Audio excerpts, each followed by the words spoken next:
Hey everyone, so today's video will be a compilation of all of the methods and exploit videos that I have made over the past 2 weeks. I decided to put them in one video for the people who prefer to find them all in one place and can come back to it in the future if they need to. There will be timestamps in the description so you can go straight to what you need.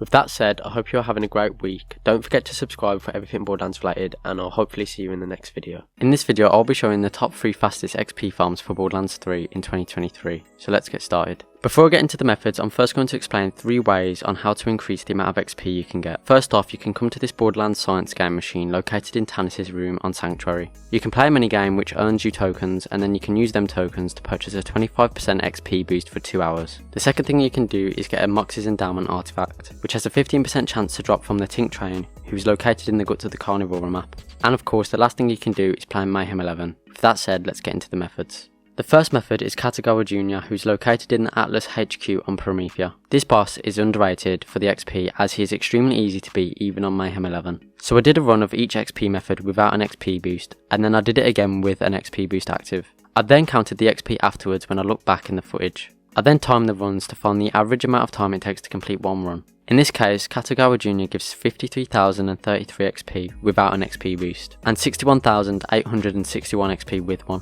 The run on average should take around 30 seconds if you are on the next gen consoles, so with that in mind, you should be getting around an estimated 1,237,220 XP every 10 minutes if you have the XP boosts active. This is a great method for people who only own the base game, and the boss is so easy it literally takes no time. The next method is the Psycho Billies located in the Amber Mire on Eden 6. This run is also really short and takes around 40 seconds if you include the loading screens. These enemies are a little more difficult than Katagawa Jr. as there is 4 of them. In terms of the XP, you can earn 97,845 without an XP boost, and 110,883 XP with the XP boost active. So if you did this for 10 minutes and every run took around 40 seconds, then you should be earning an average of 1,662,495 XP every 10 minutes. And of course that is with the XP boosts active.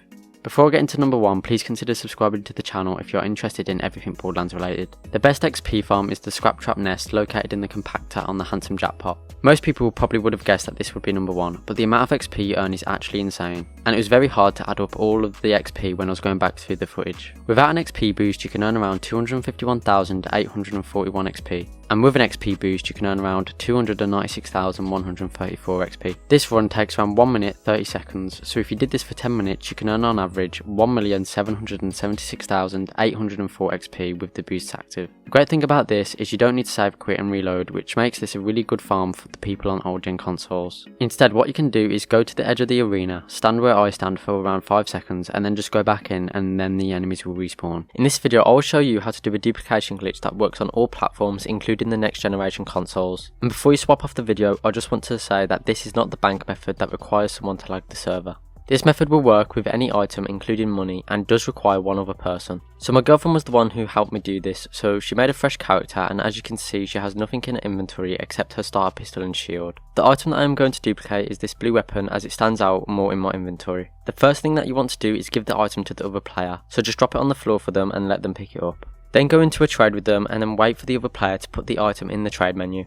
Once they have done this, they will then need to go down to the trade option, press it, and then press the Xbox button and hover over the quick game option. This pot will be the same for all of the other platforms, I just don't know what it would be for PlayStation or PC. When they have done this, all you need to do is press trade and then count down from 3, 2, 1. When you say 1, they will then need to close the game. Make sure they close it at 1 and not 0. After this, check if you still have the item in your inventory and then invite your friend back into the game. Once they have loaded in, ask for them to check their inventory, and if it has worked, then you should both have the item. I'm sorry if the instructions are unclear, I try my best to explain them in a way for people to understand, and it doesn't make it any easier considering I couldn't record my Xbox dashboard. However, if you didn't understand, then check the description and there will be a written guide instead. In order to maximise your chances at getting even more legendaries, there are 3 things you can do. The first thing is to enable the Bloody Harvest event, which you can do by turning it on at the main menu. This will make it so that when you are farming there will be a chance for a loot ghost that can be green, red or orange.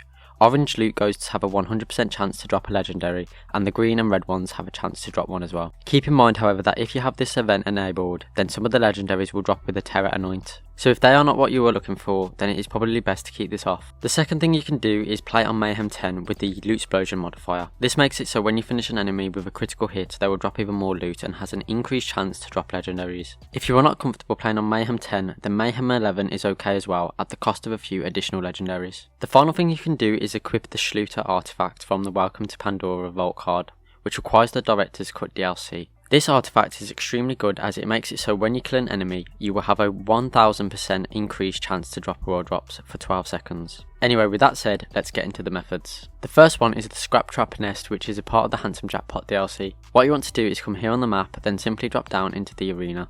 There will be a numerous amount of claptraps that start spawning. Killing these can earn you so many legendaries, it's actually insane, and once you have killed all of them, then a Scrap Trap Prime will spawn. If your build is good enough to kill it, then do it, as it will drop even more legendaries. Once you've cleared out the arena, you don't need to reload the game or fast travel, as you can just do this instead. If you come over here and stand where I stand for around 5 seconds and walk back into the arena, then all the enemies will respawn and you can do this over and over. However, if you're on Xbox One or PlayStation 4, then the arena may start to lag after a few runs, so then you will need to save, quit and reload. The next farm is the Slaughter Shaft, which is located on Pandora. This is great for people who don't own DLC, as this is base game content. However, this can be quite difficult on Mayhem 10 if you have a bad combination of modifiers. I personally like to go for Loot Explosion, Healy Avenger, Drone Ranger and Holy Crit. This method is great with friends and is also a good way to level up. Furthermore, if you want to get the most out of this, you can kill all the enemies in the last round except for one and then let them kill you. This is because you can then farm the last round, which will have enemies that are more likely to drop legendaries. Final farm is farming Freddy the Traitor, who's located in the VIP tower on the Handsome Jackpot. This farm is extremely quick and overpowered, as Freddy can sometimes drop up to 12 legendaries at a time. Just make sure that you have the Schluter artifact equipped and take out an enemy before finishing Freddy. The mobs around him can also drop legendaries, which makes this even better. Finally, Freddy for some reason can spawn at level 2, but the gear will still be Mayhem 10. After you beat him, all you need to do is fast travel to the start of the map and run back and repeat. Today I'll be showcasing 3 of the best Eridium farms in 2023. Eridium used to be kinda pointless as it was only for cosmetics, but it's extremely useful these days as you can use it to reroll your anoints on your legendaries. This card should be useful from now on, considering the game won't be getting any more major updates. I have also tried to add a bit of diversity to the methods, so there should be something for everyone. Finally, before I start, please consider taking 1 second out of your day to subscribe and leave a like, as this really does help me out. The first method we are going to talk about is the Ruiner boss fight located in Crater's Edge on Gehenna. Out of all the bosses, it drops the most, coming in at around 40 Eridium per run. The Ruiner farm takes around 30 seconds to do, considering you have a good build and that you are on the next gen consoles. You will be earning an estimate of 4,800 Eridium an hour with this method. The Ruiner also has a 50% chance to drop the Bloom Legendary Revolver, and of course has the chance of dropping more drops. However, this boss requires the Bounty of Blood DLC, so alternatively you could farm the Grave Ward instead. Grave Ward, who is located in the floating tomb on Eden 6, drops about 10 Eridium less than the Ruiner. The length of the boss fight is the same too, so if you have a good enough build, you can get this done fast. Farming Grave Ward will get you around 4,200 Eridium an hour and has a 10% chance to drop the Lob Shotgun, the Ward Shield, the Grave Artifact, and of course has the chance to drop Royal Drops. So let's go over the pros and cons for the Ruiner fight. The pros are that you can farm legendaries whilst getting Eridium, and you can get a lot of XP from the Ruiner, and is a good way to level up your vault cards. The cons are that you need to have a good build in order for it to be a quick fight. It may take even longer on last gen consoles, and finally the Ruiner requires the Bounty of Blood DLC. The second method is repeating only the last round of the Slaughter Shaft and farming Titan, who's located on Pandora. For this method you will want to make sure you are on Mayhem 1 with the Loot Explosion modifier to maximise the amount of Eridium that drops. Every time you kill Titan, he will drop 500 Eridium, and the great thing about this method is that you only have to do the whole Slaughter Shaft once. Then you will only have to farm the last round. In order to do this, what you want to do is progress up until round 5 of wave 5 and leave one enemy alive other than Titan. When Titan spawns, just beat him, and then once you pick up the Eridium, simply let the last enemy kill you. Once you respawn, you can simply go back in the arena and do the last wave again.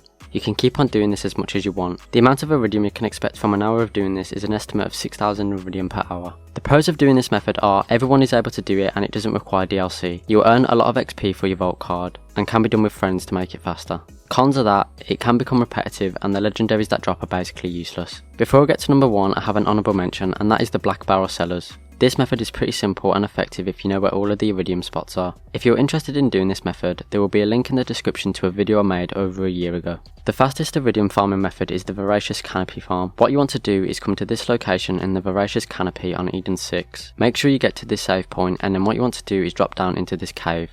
and you will see some Eridium clusters. Now there are actually a total of 9 clusters in this cave, however some are invisible, but you can still break them and collect the Eridium. To get the most out of this, what you will need is any stone artifact. The reason for this is because it basically hits the cluster twice, making it drop even more Eridium. Once you have done it, simply save, quit and reload, and you can do this again and again. This method will get you between 150 to 200 per run, and each run takes an average of 1 minute, which means you will get an estimated 9,000 to 12,000 Eridium an hour. I hope you have a great day, and I'll hopefully see you in the next video.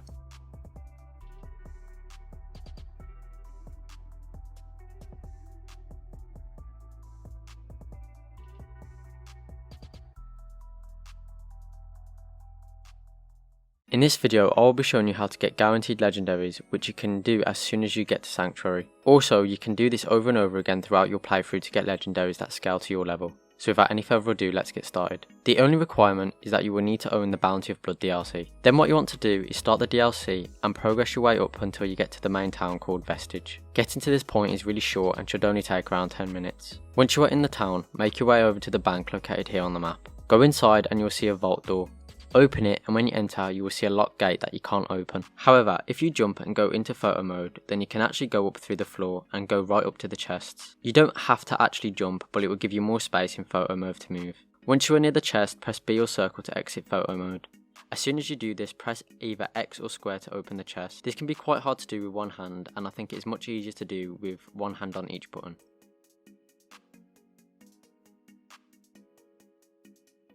As you can see, the chests are open. Now to pick the items up, you literally just have to do the same thing as before.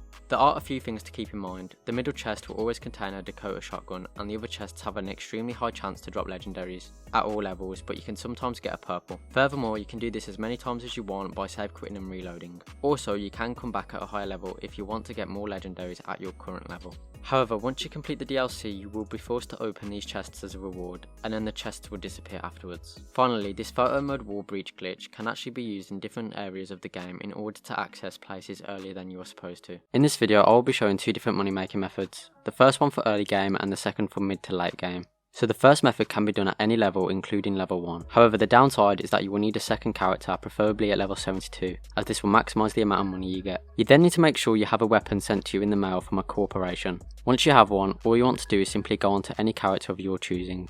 Once you are on your character, all you need to do is go to the mail section and redeem the weapon. After this, go onto the EchoCast tab and immediately go back to the mail tab. As you can see, the weapon that I redeemed before is back in my mail and I can redeem it again. You can redo this as much as you want until your inventory is full. This is extremely useful for early game, as you will be able to get all of your SDU upgrades as soon as you get to Sanctuary. The second method is for mid to late game. First you will need either a low level infinity pistol, which can be farmed from the Anointed Alpha and the Anvil, or a Night Flyer which can be farmed from I'm Rackman, who is located in the Carnivora. Then you will want to find a thieving jabber. I personally like to go to Rogue's Hollow fast travel point located in the Amber Mire and make my way to this area on the map to find one. If there isn't one there for you, save, quit and reload. You then just want to kill the jabber without destroying the barrel that it is carrying. Once you have done this, just simply shoot at it with the infinity pistol or the Night Flyer. If you are using the infinity pistol, then the barrel will break eventually, so keep that in mind. I hope this video helped you out. Thank you for watching. In today's video, I'll be showing you a really quick exploit which will allow you to get unlimited golden keys and unlimited diamond keys. However, before I get into the method, please consider taking 1 second out of your day to subscribe to the channel and leave a like, as it really does help out. The only requirements you will need for this is that you have a golden key or a diamond key that is not redeemed from your mail. If you don't have any keys in your mail, I will leave a link to a website that has all of the permanent codes, as well as a link to the Shift website, which is where you can enter the codes. What you want to do is go into your mail and then disconnect your internet connection. Then once you see that the game has lost connection, simply save and quit and then reload the game. Once you have loaded back in, redeem the keys and then quickly save quit. Then you just want to keep repeating this and do it as much as you want. Once you have done it enough, save quit and then you can connect back to the internet and you'll still have the keys in your mail. If you redeem the keys whilst you're online, then they will be used permanently and you'll need to get a new code to use. I hope you have a great day and thank you for watching.